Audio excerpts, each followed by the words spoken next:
அனைவருக்கும் வணக்கம். நீங்க பார்த்துட்டு இருக்கிறது கல்கரை நியூஸ். நான் தீபிகா. தலைவர்கள் வந்தாலும் அண்ணாமலை மாதிரி வருமா முடியுமா அப்படிங்கிறது எல்லாருமே சொல்றது. சரி, அவர் இப்போ எந்த தொகுதியில போட்டியிடணும் அப்படின்னு நினைக்கிறீங்க? அவர் எந்த தொகுதியில நின்னாலும் கன்ஃபார்மா ஜெயிப்பாரு அப்படின்னு நினைச்சீங்கன்னா இந்த வீடியோ கூட லைக் போட்டு அண்ணாமலை வின் அப்படிங்கறத கமெண்ட் பாக்ஸ் சொல்லுங்க. வதந்திகளுக்கு முற்றுப்புள்ளி வைத்தார் அண்ணாமலை அப்படிங்கறத பார்த்துட்டு தான் வந்திருப்பீங்க. என்ன வதந்தி, அதுக்கு என்ன முற்றுப்புள்ளி வைத்தார் அப்படின்னு சொல்லி கேட்டீங்கன்னா, தமிழக வெற்றி கழகம் என்டிஏ அலையன்ஸ் கூட சேர போறாங்க அப்படிங்கிற ஒரு விஷயம். ஓகேவா? இது நம்ம ரொம்ப பார்த்துட்டு இருக்கோம். இது உண்மையாவே நடக்குமா அப்படின்னு கேட்டீங்கன்னா 100% கிடையாது அப்படிங்கிறதும் நம்ம எல்லாருக்கும் தெரிந்ததுதான். பிகாஸ் விஜய் அவர்களுக்கு நிறைய ப்ரெஷர் இருக்கு, ஃபேமிலி வைஸ்ல ப்ரெஷர் இருக்கு, படம் ரிலீஸ் ஆகல, சிபிஐ என்கொயரிஸ் அப்படிங்கிறது ஒரு புறம், படம்லாம் பண்றதுக்கு இடங்கள் அப்படிங்கிறது கொடுக்கறது இல்ல, பல ப்ராப்ளம்ஸ் அப்படிங்கிறது ஹீஸ் ஃபேசிங். அது ஒரு பக்கம் இருக்கட்டும்.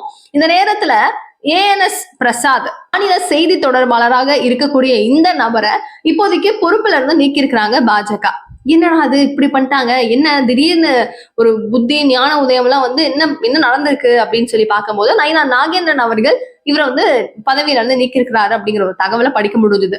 என்ன இவர் ஏன் இப்படி பண்ணாரு அப்படின்னு சொல்லி கேட்டா அங்கதான் ட்விஸ்ட். சோ இவர் ஏஎன்எஸ் பிரசாத் என்ன பண்ணிருக்கிறாரு அப்படின்னா, என்டிஏ அலையன்ஸ் கூட தமிழக வெற்றி கழகம் வருகை கொடுத்தா சேர்ந்தாங்க அப்படின்னா கன்ஃபார்மா தமிழக வெற்றி கழகமும் என்டிஏ அலையன்ஸும் சேர்ந்து திமுகவை வீழ்த்த முடியும். நம்மளோட எதிரி இவங்க தான் அப்படின்னு சொல்லி பிக்ஸ் பண்ணதுக்கு அப்புறமா நம்ம எல்லாரும் சேர்ந்து ஒரு படையாக எதிர்த்து அவங்களை வீழ்த்தணுமே தவிர அது நல்லதாக இருந்திருக்கும், அதான் நல்லா இருக்கும், நீங்க வாங்க அப்படிங்கிற ஒரு அழைப்பு ஒண்ணு அவரு கொடுத்திருந்தாரு.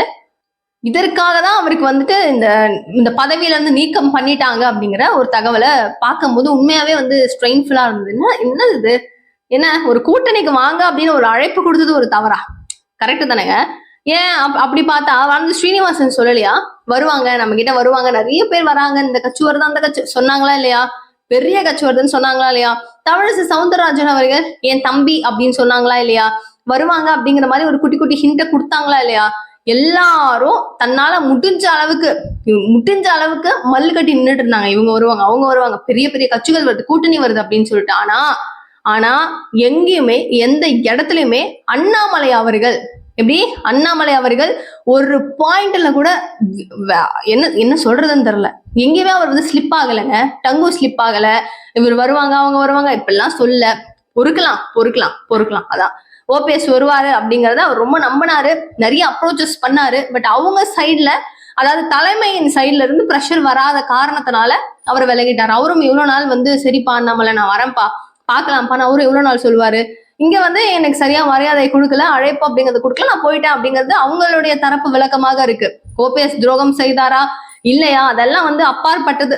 அண்ணாமலையால இயன்ற அளவுக்கு அவர் அவரை எப்படியாவது இருக்க வைக்கணும் அப்படிங்கறத தக்க வைக்கணும் அப்படிங்கறத ட்ரை பண்ணாரு. பட் அஃப்கோர்ஸ் அது முடியல. பட் டிடிவி தினகரன் அவர்களுடைய அந்த விவகாரம், அழைப்பு, அந்த உரையாடல்கள் அப்படிங்கிறது ஒரு பெரிய ஒரு சக்தி பெற்று அவங்க இன்னைக்கு என்டிஏ அலையன்ஸ்குள்ள நிக்கிறாங்க. புரியுதா? நம்மளுக்கு டிஃபரன்சஸ் நிறைய இருக்கு இல்லையா? இங்க எங்கேயுமே தமிழக வெற்றி கழகத்தினுடைய கொள்கையும் இதுவும் ஒண்ணுன்னு அவர் சொல்லல. அவர் ஒரு தலைவர், அவர் வரட்டும், எதிர்க்கட்டும், நிறைய புது கட்சிகள் தொடங்கட்டும், நிறைய புதிய நபர்கள் உள்ள அரசியல்ல வரட்டும் அப்படிங்கறத அவர் எங்கேயுமே எந்த இடத்துலயுமே ஆதரிக்காம கிடையாது. எல்லா இடங்களையும் சொல்லியிருக்காரு. ஆனா உள்ள சேருவாங்களா அப்படிங்கிற ஒரு கேள்விக்கு அவர் சொன்ன பதில் என்னவாக இருந்தது? காஃபியையும் டீயும் ஒன்னா ஆத்த முடியாது, அதை ஒன்னா ஆத்துனா நல்லா இருக்காது அப்படிங்கறத தெளிவுபடுத்தியிருந்தாரு. சோ இந்த வதந்திகளுக்கு ஒரு முற்றுப்புள்ளியாக இப்ப இந்த வீடியோ அப்படிங்கிறது திரும்பவும் வைரலா இருக்கு. விஜய்க்கு ஏன் இந்த நரேட்டிவ் இப்போதைக்கு எதுக்காக இந்த மாதிரி ஒரு நரேட்டிவ் செட் பண்ணும்?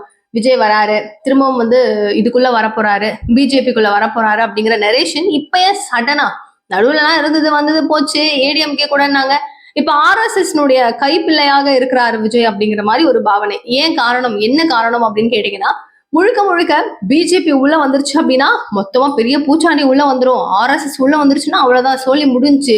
என்டிஏ அலையன்ஸுங்கிறதே ஒரு ரொம்ப மோசம் அப்படிங்கிற அளவுக்கு தான், நம்மளுக்கு ஒண்ணுமே கொடுக்கறது இல்ல, ஒரு நிதியை கொடுக்கறது இல்ல, இப்படி செய்யறது இல்ல, அப்படி செய்யறது இல்லைன்னு மொத்தமா ஒரு மாதிரி பேசிட்டு இருக்கிறது யாரு அப்படின்னு சொல்லி கேட்டீங்கன்னா திமுக. கரெக்டா? சோ இப்ப விஜய் அவர்களுக்கான ஒரு மவுசு, முதல் முறையாக ஒரு எலெக்ஷனை சந்திக்கக்கூடிய கட்சி, பிரதானமா ஒரு 20% மேல ஓட்டு வங்கி அப்படிங்கிறது பெரிய விஷயம், ரொம்ப பெரிய விஷயம். இப்போ வரைக்கும் கருத்து கணிப்பு அப்படிங்கிறது சொல்றது. சோ இந்த மாதிரி இருக்கு அப்படிங்கும் போது இவங்களுக்கு எப்படியாவது உடச்சு விடணும், திம்சம் பண்ணணும். என்ன செய்யணும்? ஆர்எஸ்எஸ் முத்திரையை குத்து, பிஜேபியோட முத்திரையை குத்து, பிஜேபியோட பி டீம் இவங்க தான் அப்படின்னு சொல்லி முடிஞ்சு. அதுக்கப்புறம் யாரும் பேச மாட்டாங்க. இப்படிங்கிற ஒரு நெரேஷன் தான் இப்ப விஜய் மேல குவிக்கப்படுது. பட் இதை வந்து என்ன எடுத்துக்கிட்டாங்க, உள்ள இருக்கிற எல்லாருமே, ஈவன் பிஜேபியில இருக்கிற நபர்கள் கூட டிவிக்கு வருதுப்பா வருதுப்பா அப்படின்னு சொல்லிட்டு ஒரு புரிதல் இல்லாம பேசியிருந்தாங்க. ஆனா அண்ணாமலை அன்றைக்கே கணிச்சாரு, இல்ல டீயும் காஃபியும் ஒன்னா ஆத்த முடியுமா அப்படிங்கிற ஒரு கேள்வியின் மூலமா இதுக்கு முற்றுப்புள்ளி வச்சுட்டாரு. வாய்ப்பே கிடையாது அவங்களாம் உள்ள வர்றதுக்குன்னு. சோ ஏன்னா அவங்க வந்து சிஎம்மா இருக்கிறோம் நிக்கணும் அப்படிங்கிறது அவங்களுடைய ஒரு பெரிய ஆசையாக இருக்கும் பட்சத்துல இது எப்படி சாத்தியம்? வாய்ப்பே கிடையாது. சரி, அடுத்ததா அண்ணாமலை அவர்கள் வந்து சைதாப்பேட் கோர்ட்டுக்கு போயிருந்தாரு. இந்த வழக்குகள் அப்படிங்கிறதும் விசாரணைகள் அப்படிங்கிறதும் தொடுக்கப்பட்டுச்சு.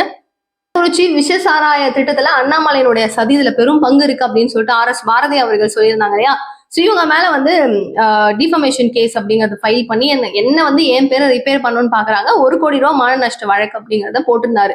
ஸோ இதற்காக தான் சைதாப்பேட் கோர்ட்டுக்கு போனாரு அப்படிங்கிறதும் சொல்லப்படுது. கூடவே TR பாலு மேல இவர் வந்து திரும்பவும் மான நஷ்ட வழக்கு போட்டிருக்காரு. என்ன காரணம் அப்படின்னு கேட்டீங்கன்னா, லாஸ்டா வந்து ஸ்ட்ரைட் டு ஸ்ட்ரைட் டிபேட்ஸ் அப்படிங்கிறதும் நேருக்கு நேர் நான் அவரை கேள்வி கேட்பேன் TR பாலு அப்படிங்கிற ஒரு பெர்மிஷன் வாங்கியிருந்தாரு. இந்த டிபேட்ல இவர் நிறைய கேள்விகள் கேட்க அவரால் பேச முடியாம திணறி போயிட்டு இவர் மேல பழிகள் அப்படிங்கறத போட ஆரம்பிச்சாரு. நீங்க உங்களுடைய மனைவி மேல அதிகமான சொத்து குவிப்பு அப்படிங்கறது செய்திருக்கிறீங்கன்னு சொல்லும் போது எப்படி நீங்க சொல்வீங்க?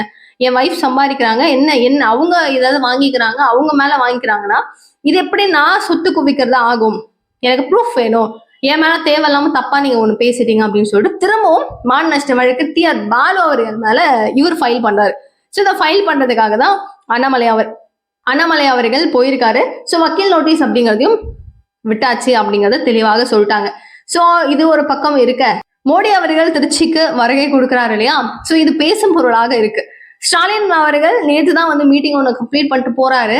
அப்போ இன்னைக்கு பாரத பிரதமர் அவர்கள் வருகை கொடுக்கிறாரு அப்படிங்கும் போது, அதுவும் எலெக்ஷன் கிட்டத்தட்ட ஒரு 3வது முறையா வராரு.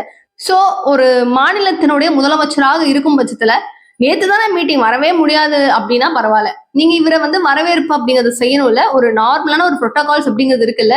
ஒரு மாநிலத்தினுடைய முதலமைச்சர் அப்படிங்கிறவங்க அவங்களை வரவேற்று தான் ஆகணும் அப்படிங்கிறது ஒண்ணு இருக்குல்ல. எதுவுமே பண்ணாம எப்படி இருக்கீங்க, இப்படிலாம் எப்படி இருக்க முடியும் அப்படின்னு சொல்லிட்டு எக்கச்சக்கமான கேள்விகள் குவிச்சு தள்ளுறாங்க. அப்ப உங்களுக்கு ஒரு கஷ்டம், உங்களுக்கு ஒரு பிரச்சனை அப்படிங்கிறது மட்டும் நீங்க எப்படி வந்து டெல்லி தலைமைக்கு போயிடுறீங்க? அங்க போயிட்டு இப்ப நேரு அவர்களுடைய மகன் ஆகட்டும், ஏதாவது ஒரு இஷ்யூஸ், உதயநிதி ஸ்டாலினுக்கு ஒரு பிரச்சனை சல்லுன்னு போயிட்டு நான் என்னங்க அப்படின்னு சொல்லிட்டு சந்திரபாபு நாயுடு அவர்களோட வச்சு பேசுறது எப்படி, இதெல்லாம் எப்படி முடியுது அப்படின்னு சொல்லிட்டு நிறைய பாஜகவினர் கேள்விகளை எழுப்பிட்டு இருக்காங்க. இபிஎஸ் அவர்களுடைய புகைப்படம் வேற இல்லையேன்றது இன்னும் பெரிய வருத்தம். பட் என்டிஏ இந்த நேரத்துல யாருங்கிறத ப்ரூவ் பண்ணும். பிகாஸ் தே ஹாவ் எல்லா பவரும் இருக்குல்ல. ஒரு தப்பு செய்யறவனுக்கு இதான் என் தண்டனை. ஏன்னா ஊழல் குற்றச்சாட்டுகள் அப்படிங்கிறது வரி வரியா எழுதி வச்சிருக்காங்க. இப்ப நேரு அவர்கள் மேல FIR போடணும்னு சொல்லியிருக்காங்க. இவ்வளவு இருக்கும் போது, இவ்வளவு புரோட்டோகால்ஸ் இருக்கும் போது எப்படி தட்டு தூக்க முடியும்? ஒரு வாட்டி எடுங்க, ஆக்ஷன் எடுங்க, மக்களுக்கு வந்து நம்பிக்கை வருங்க.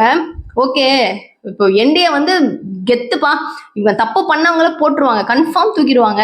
அப்போ இப்படிதான் இருக்கணும், பயம் காமிக்கிறாங்க பாரு, இப்படிதான் இருக்கணும், இந்த கட்சி நல்ல கட்சி அப்படிங்கிறது தோண வைங்க. மக்களுக்கு ஒரு ஹோப்பை கொடுங்க. அது ஏன் பண்ணலங்கிறது உண்மையாவே எனக்குலாம் ஒரு பெரிய வருத்தமா இருக்கு. இவ்வளோ ஊழல் குற்றச்சாட்டுகள் நிறைஞ்சு நொம்பி வழிஞ்சு எவ்வளோ ஒரு துறையில எவ்வளோ இருக்கு. இது இவங்க ஏன் ஆக்ஷன் இன்னும் எதுவுமே பண்ணல? சும்மா FIR எடுங்க சும்மா ஒன்னாச்சுக்கும் போட்டுட்டு இருந்தா, இப்ப நம்ம மேலாம் அப்பெல்லாம் ஒரு விஷயம் நடக்குதுன்னா எப்படி இப்படியே போட்டு இருந்து நம்ம படகம் அலக்கழிச்சுட்டு இருந்தோம்னா முடியுமா? பட் அவங்களால முடியுதுல்ல. ஹவு? அதுக்கு யார் இடம் கொடுக்குறாங்க? இந்த மாதிரி பல கேள்விகள் இருக்கு. லைன் அப் பண்ணி பேசுவோம். ஸோ அண்ணாமலை அவர்கள்கிட்ட நெக்ஸ்ட் டைம் இந்த கேள்வி அப்படிங்கிறது கன்ஃபார்ம் கேட்கணும் அப்படின்னு யாரெல்லாம் நினைக்கிறீங்க? மிஸ் பண்ணாம கமெண்ட் பாக்ஸ் சொல்லுங்க. தேங்க்யூ ஸோ மச் ஃபார் வாட்சிங் திஸ் வீடியோ. பாய்.